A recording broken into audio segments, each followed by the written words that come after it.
Have you ever spent hours studying for an exam, only to feel like you've forgotten everything the next day? You're not alone. Research shows that within just 24 hours, students can forget up to 70% of what they've learned. It feels frustrating, like your brain is working against you. But what if I told you this is completely normal? In fact, your brain is designed to work this way. It's a highly efficient system, constantly clearing out information it deems unimportant to make space for what truly matters. The problem isn't your brain. It's the way you've been taught to learn. Most of us were told to study by rereading textbooks, highlighting key passages, and summarizing chapters.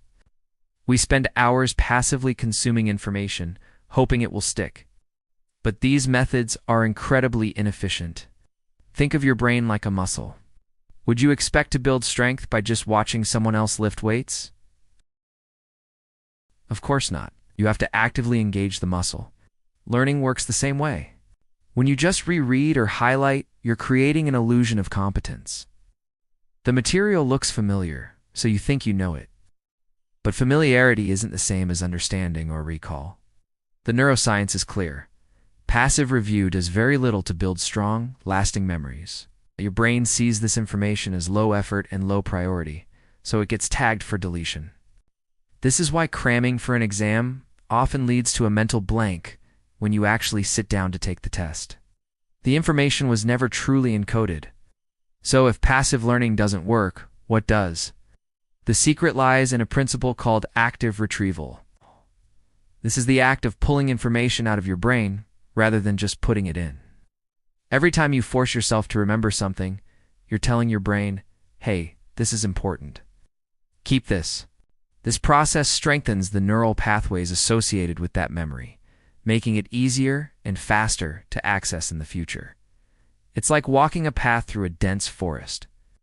The first time is difficult, but the more you walk that same path, the clearer and more defined it becomes.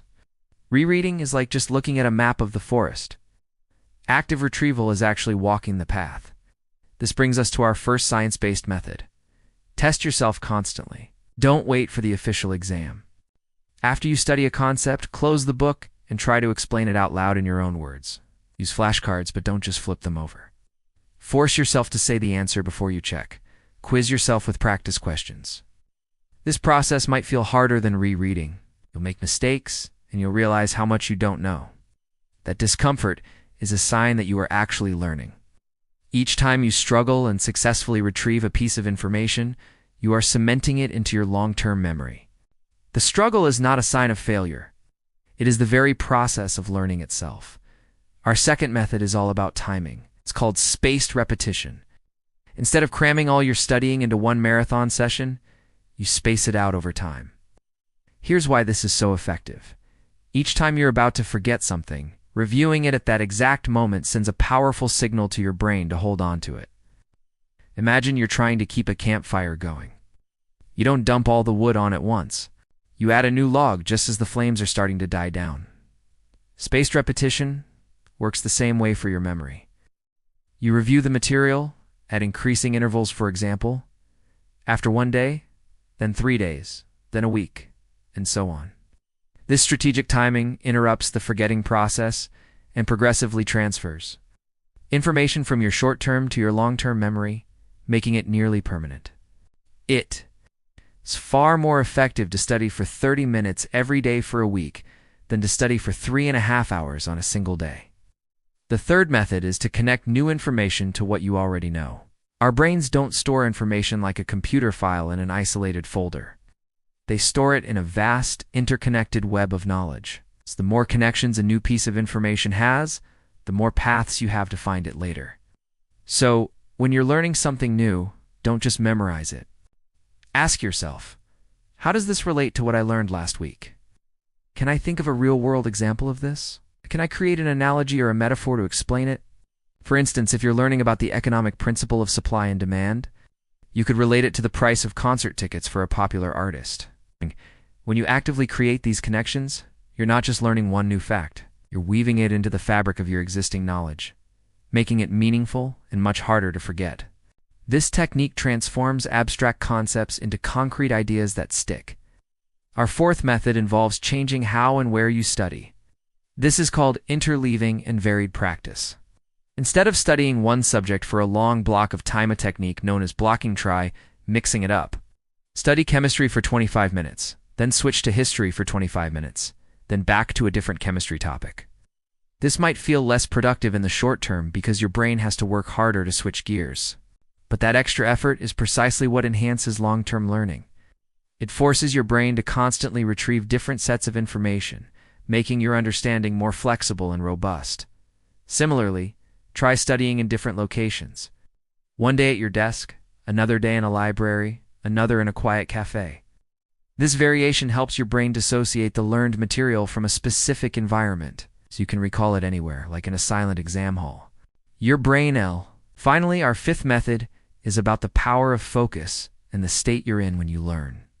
Deep, focused work is essential for encoding complex information. This means eliminating distractions. Put your phone in another room, turn off notifications. Create a pre-study ritual to signal to your brain that it's time to concentrate. This could be as simple as clearing your desk, making a cup of tea, or taking 3 deep breaths. This ritual creates a trigger for focus. Equally important is getting enough sleep. During sleep, your brain consolidates the memories you formed during the day. It replays the neural patterns of new information, strengthening them and integrating them into your long-term storage. Sacrificing sleep to study is one of the worst trade-offs you can make. It's like spending all day gathering ingredients for a meal but never actually cooking them. Without sleep, most of your hard work simply evaporates. So, let's bring it all together. Learning effectively isn't about working harder. It's about working smarter. It's about abandoning the passive, stressful methods of rereading and cramming. Instead, embrace a system built on how your brain actually learns. Test yourself with active retrieval. Space out your reviews to interrupt the forgetting curve. Connect new ideas to what you already know to build a web of knowledge. Mix up your subjects and study spots. And finally, prioritize deep focus and restorative sleep. Adopting these habits won't just improve your grades. It will change your relationship with learning. It will transform it from a source of stress and anxiety into a process of confident, sustainable growth. You have the ability to learn anything you want. You just need to give your brain the right tools to do its job. Start small. Pick one of these methods and apply it to your studies this week. See how it feels. The journey to becoming an effective learner is a marathon, not a sprint. It's about building a system of smart habits that will serve you for the rest of your life. Thank you for watching.